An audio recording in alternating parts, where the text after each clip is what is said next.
En ocasiones, caminamos por las calles y no nos preguntamos qué ocurrió por ellas años atrás. Olvidamos que bajo las aceras que pisamos existen restos históricos que nos recuerdan lo que un día fue la ciudad. Si sus subterráneos hablasen, nos narrarían historias y leyendas que perduran tras el paso del tiempo.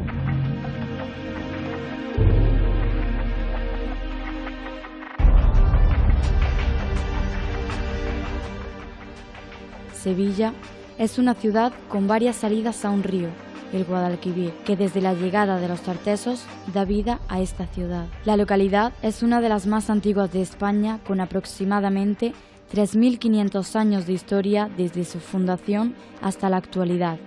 Son muchas las civilizaciones que han pasado por Sevilla y han ido aumentando el núcleo poblacional, pero todas ellas han recurrido al subsuelo por diferentes motivos. En aquella época, la altura de Sevilla era diferente. Tendríamos que introducirnos en los subterráneos de la ciudad entre 6 o 12 metros para llegar a su superficie original.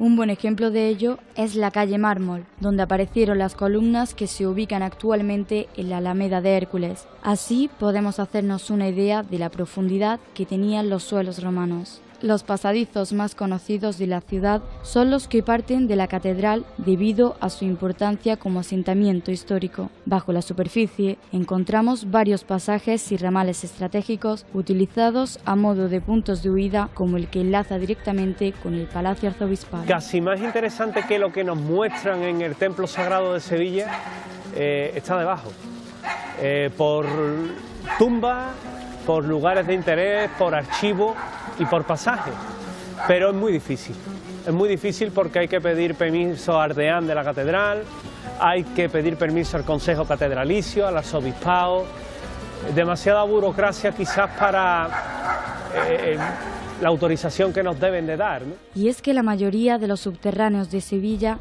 están relacionados de una forma u otra con la religión, pero sobre todo con la Santa Inquisición y sus respectivas persecuciones para controlar y preservar la fe católica en España.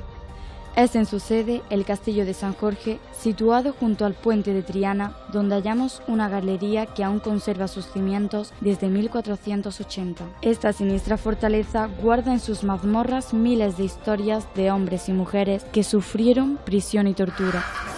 A través del Callejón de la Inquisición, ubicado en un lateral del castillo, podemos observar ese desnivel o escalón de unos 6 metros, construido para escapar de forma auxiliar en caso de guerra del río.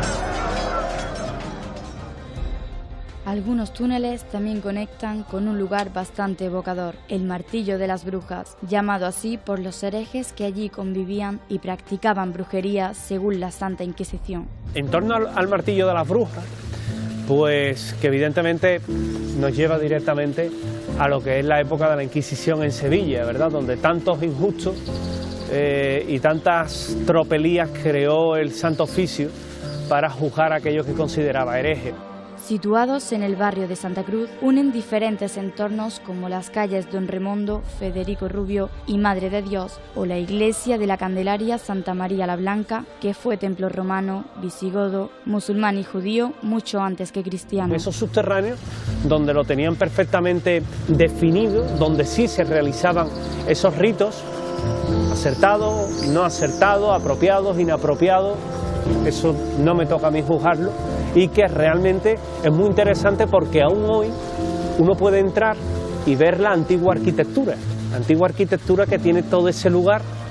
En el barrio de Santa Cruz tropezamos también con vestigios de termas romanas y baños árabes que guardan la arquitectura original a pesar del paso de diferentes sociedades por estas estrechas calles. Otro subsuelo que guarda historias en su interior es el de las sagradas cárceles situadas en un colegio. Estamos en la cripta de la Iglesia de la Trinidad, o mejor dicho, porque cuando fue consagrada en 1627 fue nombrada de Santa Justa y Rufina. Tenemos en cuenta que los trinitarios llegaron aquí tras la reconquista de Sevilla en 1248, levantando el templo en el año 53 por autoridad también de Alfonso X el Sabio. Pero fue levantado en un sitio que posteriormente, accidentalmente, dicen las crónicas, Morgado, Zúñiga, que fue el lugar donde fueron martirizadas la Santa Justa y Rufina consideradas como patronas de la ciudad allá por el siglo III después de Cristo. Hijas de un tal Plinio, de una familia acomodada, el forense de oficio, pues se convirtió al cristianismo cuando generalmente el cristianismo, que iba llegando incipientemente bien por el Mediterráneo, bien por el norte de África, se iban apuntando pues los libertos, los esclavos, las clases sencillas, y no sentó muy bien en la clase dominante romana de Hispalis, en la Bética. Entonces este hombre fue llevado, dicen algunos, a las canteras, perdió su oficio, perdió la vida, y dejando huérfanas a dos pequeñas llamadas Justa y Rufina. Con el paso del tiempo, una familia adopta a estas chicas, les enseña el oficio de alfarería, montan su tallercito en Triana, y es aquí que un día de un 17 de julio del 287, pues reciben la visita de una procesión, no podía ser de otra manera en Sevilla, pagana en este caso, en honor a la diosa Salambó o Salambona, que lloraba la pérdida y la muerte de Adonis. Exigen que donen una serie de cuencos también de cerámica para el jardín de las florecillas de Adonis. Estas chicas se niegan a rendir culto a una diosa de barro y pues en la pelea con las andas derriban gran parte de la casarería de la que vivían ellas, y en ese mismo momento, en el forcejeo de la pelea, se hace añicos en el suelo la imagen de barro de la diosa Salambona. Ante el escándalo público, son llevadas a la presencia del prefecto Diogeniano, que las trae a cárcel perpetua. Aquí concretamente dicen dónde van a ser martirizadas a Potro, a Hambre y Sed, y a los Garfios, desgarrándola también. No reniegan a su fe en el Dios de Jesús, y ante pues el enfado del prefecto, son llevadas, tras serle arrancadas las uñas de los pies también, a Guadalcanal, donde pues aguantada la tortura, son traídas de vuelta en muy mal estado de salud. Justa muere esa misma noche aquí en la cárcel. Rufina queda sola, no cede ante la presión también por la soledad hermana, pero es llevada al anfiteatro. El caso es que el león al que le sueltan termina lamiendo los pies, es degollada, quemado su cuerpo, y Sabino de nuevo recoge los restos de la joven con 17 años y los lleva junto con la presencia de su hermana. Lo cierto es que con la invasión de los musulmanes, pues todo esto, incluso el pozo de donde dicen que saciaron la sed las dos muchachas, pues se convirtió también pues en un pozo que alimentó también las huertas a posteriori.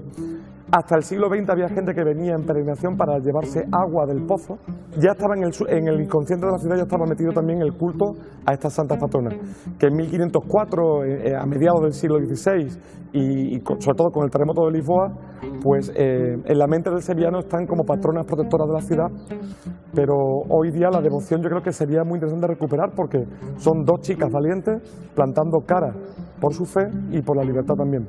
Yo creo que Sevilla les debe mucho a estas dos santas también, no solamente con el nombre de la estación y de muchas calles y todas las cuestiones, sino por la historia que supone y por el giro que pegó. Los sótanos de la urbe albergan memorias interesantes que podemos encontrar, por ejemplo, en la actual Facultad de Bellas Artes, donde los estudiantes conviven con el misterio que despierta en lo profundo. El origen de la Iglesia de Anunciación es pues cuando la Compañía de Jesús se asienta en Sevilla, consigue ya establecer, digamos, su base en condiciones, se plantea la construcción de un gran templo para la orden. En la cripta del templo, como cualquier templo, pues van siendo enterrados los jesuitas que mueren y algunos miembros de familias sevillanas afines a ellos que piden ser enterrados allí, como los Arguijos, ¿no?